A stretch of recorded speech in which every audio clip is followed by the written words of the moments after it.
Praise the lord, హల్లెలూయా. దేవుడి నామానికి స్తోత్రాలు. మీ అందరికీ నా వందనాలు తెలియజేస్తున్నాను.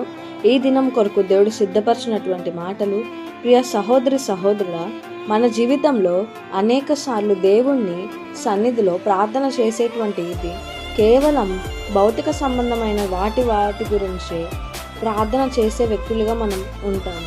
కానీ ఉదయకాల సమయంలో పరిశుద్ధాత్మ దేవుడు నీతో మాట్లాడుతున్నారు. యోహాను గాయతో మాట్లాడినటువంటి సందర్భం ద్వారా, ప్రియుడా, నీ ఆత్మ వర్ధిల్లుచున్న ప్రకారము నీవు అన్ని విషయాల్లో వర్ధిల్లెదవు అని మాట్లాడారు. అవునేస్తమా, మన ప్రార్థన ఎప్పుడు ఆత్మీయ స్థితిలో వర్ధిల్ల చేయమని ప్రార్థించేవారుగా మనమున్నప్పుడు, నువ్వు ఎప్పుడైతే ఆత్మీయ స్థితిలో దినదినము ప్రవర్తనమానంగా వర్ధిల్లుచుంటావో, అప్పుడు భౌతిక సంబంధమైన అవసరతల కొరకు నీవు దేవుని అడగకుండానే నీ ప్రతి అవసరత దేవుడు తీరుస్తారు.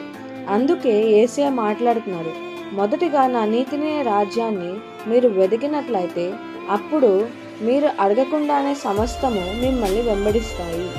ఈ మాటలు దేవుడు నా కొరకే మాట్లాడుతున్నారని నీవు విశ్వసించినట్లయితే, ఆత్మీయ స్థితిలో నీవు ఎదుగుదల కొరకు ప్రార్థన చేస్తున్నప్పుడే నిశ్చయముగా భౌతిక సంబంధమైన ఆశీర్వాదం కూడా నీవు పొందుకుంటావు.